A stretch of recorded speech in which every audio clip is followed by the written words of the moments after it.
Hello everyone, this is Urvi and I welcome you to the first video of our C++ DSA course. ये video आपके coding journey का पहला step है and I'm so excited कि हम ये साथ में कर पा रहे हैं। तो स्टार्ट करते हैं बिना कोई टाइम वेस्ट करे। सबसे पहले आई लेट यू नो कि आज की वीडियो में हम क्या क्या डिस्कस करने वाले हैं। सबसे पहले हम डिस्कस करेंगे कि प्रोग्रामिंग है क्या और इसको करते क्यों है, तभी हमें समझ में आएगा कि हमारा टाइम तो यहाँ पे वेस्ट नहीं हो रहा है, क्या करनी भी चाहिए ये या नहीं। उसके बाद हम डिस्कस करेंगे कि क्या प्रोग्रामिंग लैंग्वेजेस होती हैं, उनके डिफरेंट टाइप्स, एंड जो प्रोग्रामिंग लैंग्वेज हम सीखने वाले हैं इस कोर्स में C++, उसके बारे में कुछ चीज़ें डिस्कस करेंगे। ठीक है, सबसे पहले प्रोग्रामिंग है क्या, तो इसको मैं एक एग्जाम्पल के थ्रू समझाना चाहती हूँ आपको।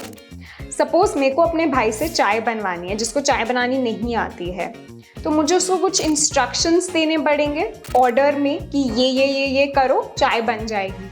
उसको बताऊंगी कि पहले पतीला लो, उसमें पानी डालो, उसको गैस स्टोव पे रखो, फिर उसमें चाय पत्ती डालो, दूध डालो, शुगर डालो और फिर उसको सीव में से करके कप में ट्रांसफ़र करके मुझे दे दो। ठीक है, तो ये कुछ स्टेप्स मेरे को उसको देने पड़ेंगे, इंस्ट्रक्शंस देने पड़ेंगे टू गेट माई चाय। ठीक है, अब सपोज मेरे को अपने कंप्यूटर से कुछ काम करवाना है या किसी मशीन से कुछ काम करवाना है, तो मुझे उसको भी कुछ सेट ऑफ इंस्ट्रक्शंस देने पड़ेंगे, क्योंकि ज़रूरी नहीं है कि उसको जो टास्क मुझे करवाना है वो आता हो करना। मशीन को खुद तो कुछ नहीं आता है, हमें ही उसको बताना पड़ता है कि कोई भी चीज़ कैसे करनी है।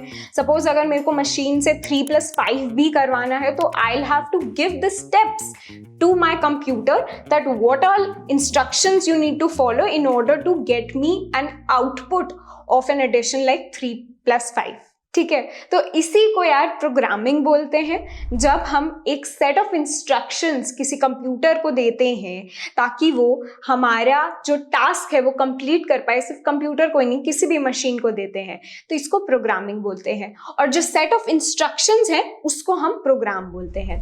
तो programming is all around us. आप देखोगे आपकी जो वॉशिंग मशीन है, रेफ्रिजरेटर है, अलार्म क्लॉक है, ये सारी machines they are program to do a particular task. एक अलार्म क्लॉक में एक प्रोग्राम लिखा हुआ है जिससे वो इनपुट लेता है जो भी हम टाइम सेट करते हैं, और उस टाइम को जैसे ही वो रीच कर जाता है तो उसको पता है कि उसको एक अलार्म साउंड बजाना है। तो this is written in format of a program and it is given to the machine which is the alarm clock here, और फिर वो टास्क जो है जो हम चाहते हैं उसे कंप्लीट कर पाता है। तो अब हमने प्रोग्रामिंग समझ लिया है, अब समझते हैं कि प्रोग्रामिंग करते कैसे हैं। अब मैंने अपने भाई को इंस्ट्रक्शंस देने थे तो मैंने हिंदी में दे दिए, उसको समझ में आ गया, उसने मुझे चाय बना के दे दी। यही अगर मेरे को किसी मशीन को इंस्ट्रक्शंस देने हैं तो मैं उसको हिंदी में नहीं दे सकती, क्योंकि मशीन को ह्यूमन लैंग्वेज समझ नहीं आती है। मशीन को क्या समझ में आता है? मशीन को सिर्फ 2 चीज़ें समझ में आती हैं, 0 और 1। मशीन को ABCD 1 2 3 4 कुछ नहीं समझ में आता। ठीक है, उसको सिर्फ 0 और 1 समझ में आता है। 0 का मतलब लो वोल्टेज या फिर नो करंट पासिंग, एंड 1 का मतलब हाई वोल्टेज या current passing through the circuit. तो ये जो 0 और 1 की लैंग्वेज होती है इसको बोलते हैं machine level language. Machine level language is a low level language. Low level languages वो होती हैं जो हार्डवेयर समझ पाता है।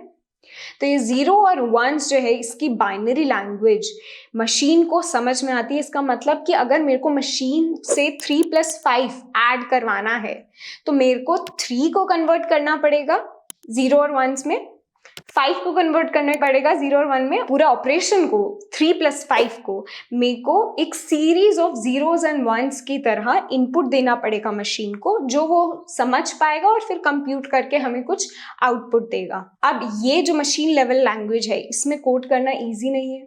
क्यों? क्योंकि 3+5 तो फिर भी ईजी है, काफ़ी कॉम्प्लेक्स कॉम्पिटिशन्स करनी पड़ती है हमें। हर चीज़ को हमें 0 और 1 में अगर कन्वर्ट करना पड़ा, that is a very tedious task and that is a very prone to error task. दूसरा चीज़ जो हमारा मशीन लेवल लैंग्वेज का जो हम कोड लिखते हैं उसको बोलते हैं मशीन कोड। तो मशीन कोड एक मशीन के लिए स्पेसिफिक होता है। तो अगर मैंने अपनी मशीन के लिए कोड लिखा है तो वो आपकी मशीन पे नहीं चलेगा। तो अब हमारी आती है assembly level language. Assembly level language are also low level languages जो हार्डवेयर समझ पाता है, बट यहाँ पे हम 0 और 1 में डील नहीं कर रहे होते। यहाँ पे every line of text of code corresponds to a single machine instruction. तो 3+5 के लिए मैं इंस्ट्रक्शन दूंगी add 3,5। एड यहाँ पे एक मिनेमोनिक है जो कि एक मशीन इंस्ट्रक्शन के कॉरेस्पॉन्डिंग है, and the machine will understand that it needs to add 3+5 and compute the result for us. तो असेंबली लैंग्वेज में हमारा जो एरर होने का चांसेस होता है वो कम हो जाता है, ये ज़्यादा easy to understand and read है। बट अगेन असेंबली लैंग्वेज भी किसी पर्टिकुलर कंप्यूटर आर्किटेक्चर या फिर किसी पर्टिकुलर ऑपरेटिंग सिस्टम के लिए स्पेसिफिक होती है। Again this is not portable. तो अब तीसरा हमारा आता है high level languages. High level languages are more near to the human languages. तो हमारे लिए ये easy to write and read and understand हो जाती है। यहाँ पे इंग्लिश वर्ड्स का इस्तेमाल हो रहा होता है एंड ये लैंग्वेज मशीन डायरेक्टली नहीं समझ पाती, तो हम यूज करते हैं कंपाइलर का या इंटरप्रेटर का जो हमारे हाई लेवल लैंग्वेज को मशीन कोड में कन्वर्ट करता है, and then the machine is able to understand it. तो ये सारी लैंग्वेजेस जो आप सुनते हैं C++, जावा, पाइथन, ये सब हमारी हाई लेवल लैंग्वेजेस हैं। तो हमने लो लेवल और हाई लेवल लैंग्वेजेस का कॉन्सेप्ट समझ लिया। अब हाई लेवल लैंग्वेजेस 3 तरह की होती हैं, procedural, functional and object oriented. Procedural languages में हमारा कोड जो है वो एक सेट ऑफ प्रोसीजर्स के फॉर्म में लिखा जाता है जो कि एग्जीक्यूट होता है इन अ स्ट्रक्चर्ड या फिर एक सीरियल ऑर्डर में। तो यहाँ पे जो प्रोसीजर्स हैं इनको सब रूटीन्स या फंक्शंस भी बोला जाता है जो कि एग्जीक्यूट होते हैं जब इनको कॉल किया जाता है कोड में। कुछ examples of procedural languages are C, BASIC, Pascal etcetera. Second type is functional. Functional languages में हमारा कोड जो है वो फंक्शंस के फॉर्म में लिखा जाता है। Second type is functional.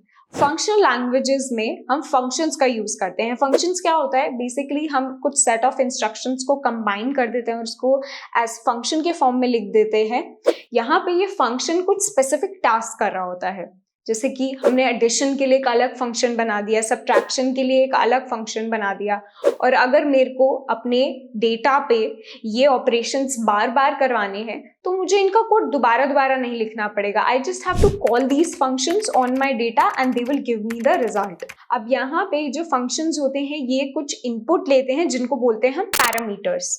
तो अगर मुझे अपने कोड में 3+5 करवाना है तो मैं एडिशन वाला जो फंक्शन है उसको कॉल करूंगी और उसमें पास करूंगी अपने 2 इनपुट्स, क्या, 3 और 5, और इन 2 नंबर्स पे वो मेरे को एडिशन करके कंप्यूट करके रिजल्ट दे देगा।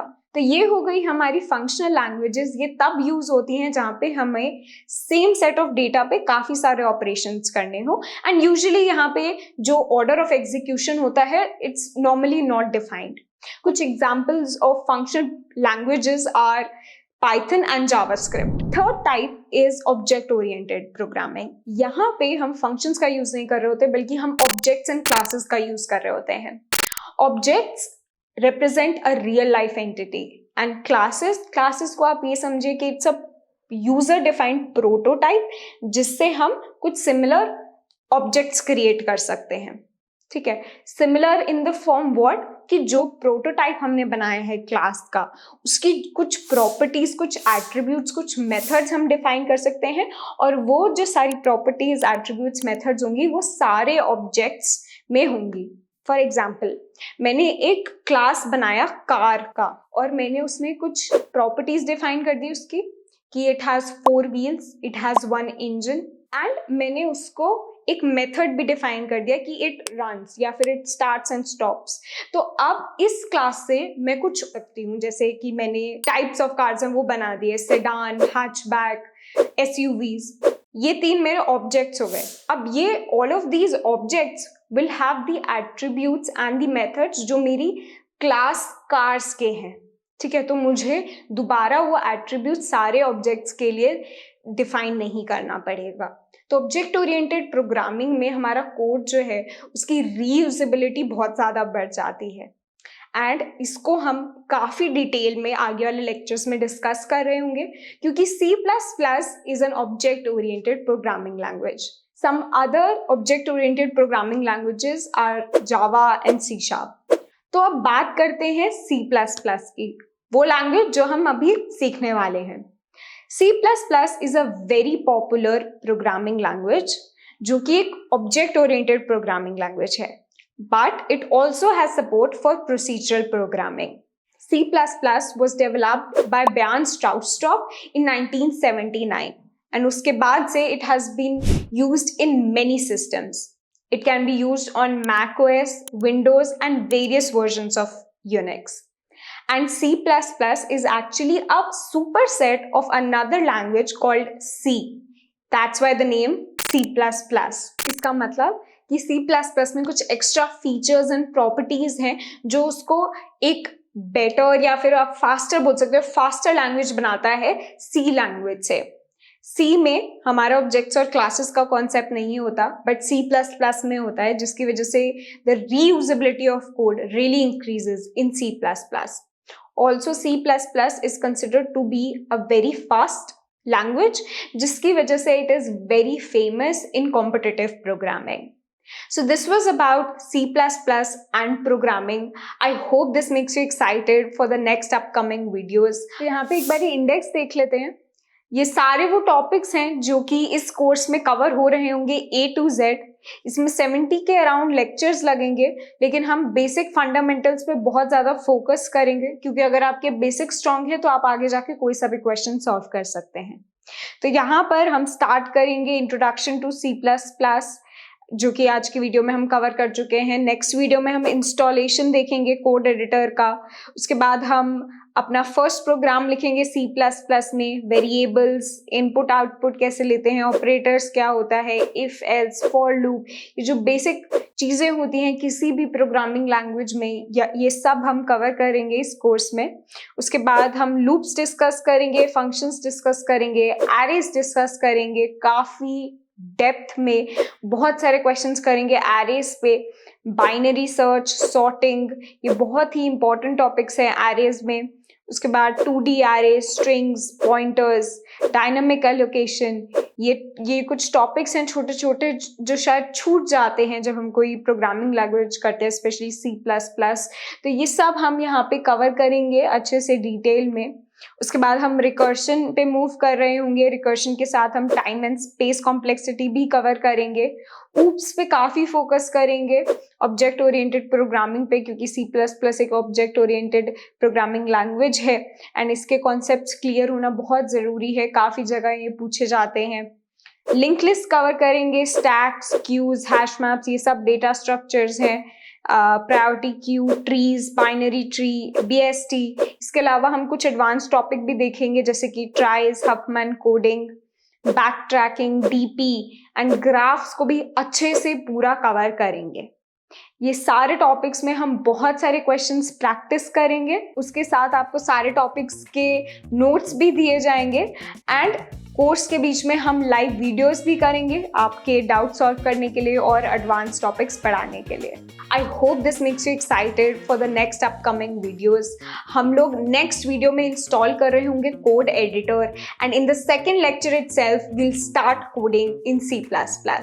See you in the next lecture. Bye.